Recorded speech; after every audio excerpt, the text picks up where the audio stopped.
I usually talk about Africa on this channel: geopolitics, economics, sovereignty, the structural forces shaping the continent's future. That's my lane, and I'm staying in it. But once in a while, something happens that is so directly relevant to the African story, even if it doesn't look like it on the surface, that I have to step back and zoom out. Because the fight for Africa's place in the world is not just happening in trade deals and military alliances. It's happening in the code being written right now, in the systems being built right now, in the decisions being made right now about who gets to shape the technology that will govern all our lives. And in the month of May 2026, the oldest institution on earth just entered that conversation in a way that deserves serious attention. Pope Leo XIV, the head of the Catholic Church, published a full papal encyclical titled Magnificat Humanitas, meaning the grandeur of humanity.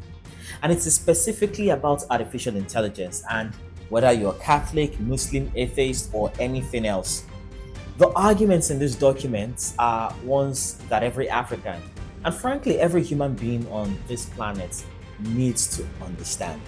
First, what is an encyclical and why does it matter? We begin here. A papal encyclical is the Vatican's highest level formal teaching document. It goes to every Catholic community on earth. But historically, these documents have done something larger than guide the faithful. They have shaped public policy, influenced international law, and entered the broader human conversation in ways that outlasted the moments that produced them.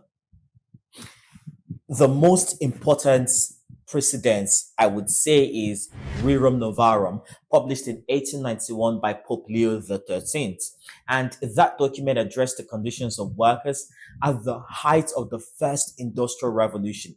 It argued for fair wages, the right to organize, and the dignity of labor at a moment when most governments were ignoring or actively crushing workers. It became one of the foundational texts of what we now call labor rights. Pope Leo XIV is deliberately positioning Magnificat Humanitas in that same tradition. And he's saying we're living through another industrial revolution. The technology is different, but the stakes are similar. And the church has something to say.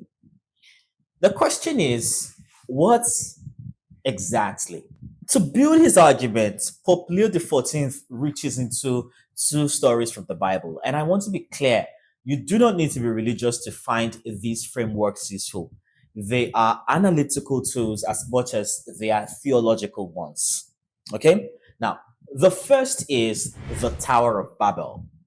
If you're unfamiliar with this, a civilization comes together with a single language, a single technology, and a single ambition to build a tower so tall it reaches the heavens, to make a name for themselves, to become untouchable. On the surface, it looks like progress, unity of purpose, shared resources, massive collective ambition pointed in one direction. But if you look more carefully at what's actually happening, this project is built on pride, on the belief that human power alone is sufficient, on a uniformity that has no room for difference or diversity. Everyone building the same tower in the same direction, according to the same plan, with the same values, towards the same vision of what the future should look like. And when it collapses, it doesn't just fail quietly, it fragments everything around it. That's the first theory. This is the Pope's image for what AI becomes when it is driven purely by concentrated power, efficiency, and profits. A handful of companies with more resources than most nation states, building systems that govern how billions of people receive information, find work, access opportunity, and understand the world. All of it moving in one direction, according to one set of values, with very little accountability So the people it affects the most. That is what the Pope is referring to here as the Babel dynamic. Now, the second theory he has is the rebuilding of Jerusalem. Again, if you're unfamiliar with the story, after the Babylonian exile, the city is in ruins. A man named Nehemiah arrives, and before he says a single word publicly, he rides through the ruins alone at night, in silence, surveying what has been destroyed. He doesn't arrive with a blueprint already drawn. He doesn't seem to impose solutions from above. What he does instead is that he gathers the people, not just the leaders, everyone, young, old, male, female, and he assigns each community its own section of the wall of Jerusalem to rebuild. So we had priests and merchants, artisans, highly placed people, women, young people, everyone with a role and everyone owning a piece of the projects. The city rises not through one man's genius or one institution's dominance, but through distributed responsibility, deep listening, and a shared commitment to something larger than any individual interests. And the Pope says this is what ethical AI development actually looks like. Not one company, one country, one algorithm, one set of values imposed on 8 billion people, but rather a framework built collectively with transparency and accountability at every level, where the most vulnerable communities have a genuine voice and where no one is left outside the walls. Everything else in this document flows from these two images. Let me walk you through the most important things he actually says, right? We begin with his outlook on power dynamics here, because the Pope makes a point that sounds almost radical, but is really just a clear eyed description of reality. He says that in the past, governments guided and directed major technological developments. Countries would set the rules. There were mechanisms for all of this to exist, however imperfect, for the sake of public accountability. But he argues that is no longer the case. The main drivers of AI development today are private, often transnational companies with resources and reach that surpass those of many governments. They are not elected. And so, in many ways, not accountable to any citizens in any meaningful or structural sense. And the decisions they make about what data to collect, what to optimize for, what to amplify, and what to suppress shape the daily lives of billions of people who had no say in any of it. For Africa specifically, this is not abstract. AI systems trained predominantly on Western data, optimized for Western markets, governed by Western regulatory frameworks, will by default carry Western assumptions about what is normal, what is valuable, and what is worth optimizing for. And so, our likeness, our face, our language, our economic behavior, our agricultural patterns, our medical history, all of it filtered through systems built without us in mind, deployed in our life without our concepts, or without our consent, rather. That is not a bug in specific products. It would appear to be a structural feature of how AI development is currently organized globally. And so, on the human person, the Pope introduces a concept he calls the Babel syndrome, the tendency amplified by AI to reduce every human being to data points and performance metrics, to evaluate people by what they produce, what they consume, how efficiently they function within a system. He frames this as an ancient temptation wearing modern clothes. The belief that human worth is earned, not inherent. And the danger he identifies is that AI at scale will systemize this reduction across every domain of life: hiring, healthcare, criminal justice, access to credits, access to education, gradually eroding the spaces where human beings are allowed to simply be human. The Pope also makes a direct and serious argument against transhumanism and posthumanism, the ideologies gaining traction today in Silicon Valley that suggest technology should eliminate human weakness and eventually transcend the human condition entirely. And he calls these among the most insidious threats in these documents. Not just fringe ideas to be dismissed, but active philosophical movements with serious funding and serious influence over how AI is being built. Now, let's talk about his views on truth. One of the most underreported arguments, I would say, in this document is about what AI and digital platforms are doing to truth itself as a shared foundation of democratic life. The Pope argues that when the information environment is shaped by engagement algorithms optimizing for outrage, confirmation, and addiction rather than accuracy, democracy loses the ground it needs to function.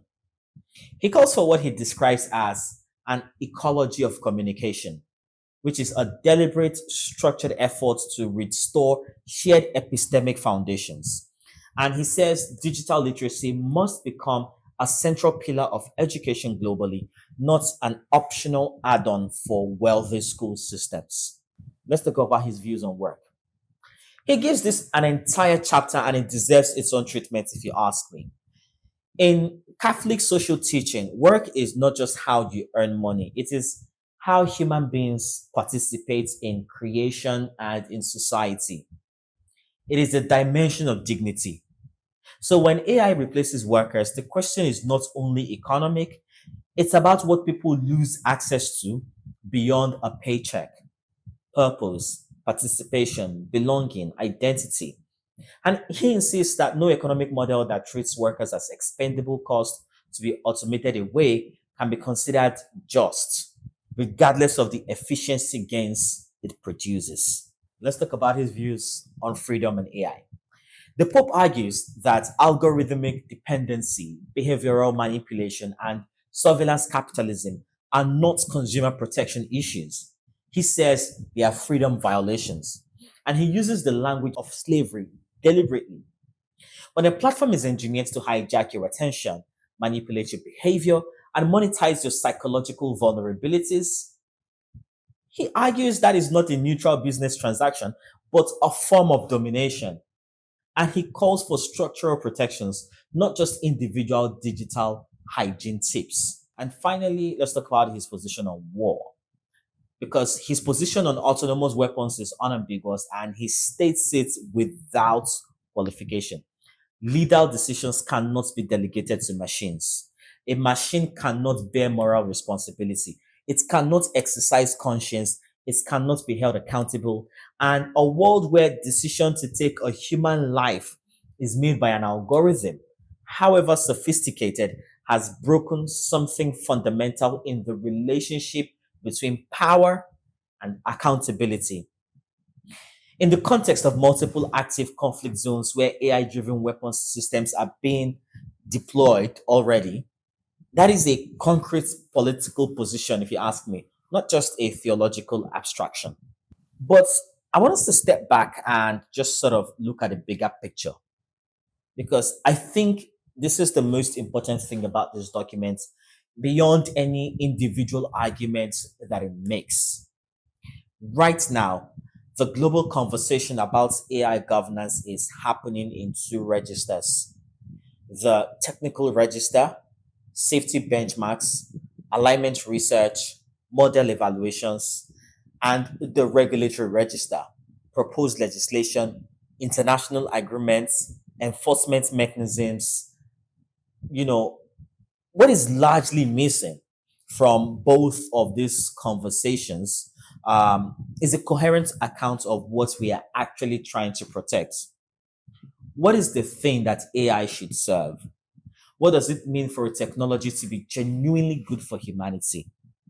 What values should sit at the foundation of how we build and govern these systems? The Pope is offering an answer, and the core of it that every human person has inherent dignity that cannot be reduced to their data profile.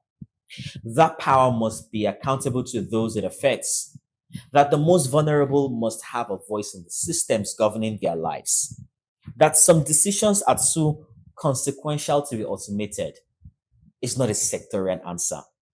It is a broadly human one. And it lands differently when you are sitting in Lagos or Nairobi or Dakar or Accra, wherever it is you're watching this content from. Watching your continent's data get extracted, your languages underrepresented, your farmers get assessed by algorithms that have never accounted for your soil, your rainfall patterns, your market realities, your storage realities, your traditional practices. The fight for Africa's sovereignty in the 21st century runs directly through these questions.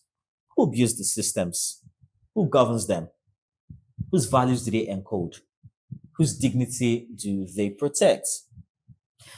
The Pope is the church's Rerum Novarum for the AI age. And just as Rerum Novarum gave workers a moral and philosophical language to demand what they were owed, this document is offering the global south and Africa specifically, in my opinion, a moral and philosophical language to demand a seat at the table where the future is being built.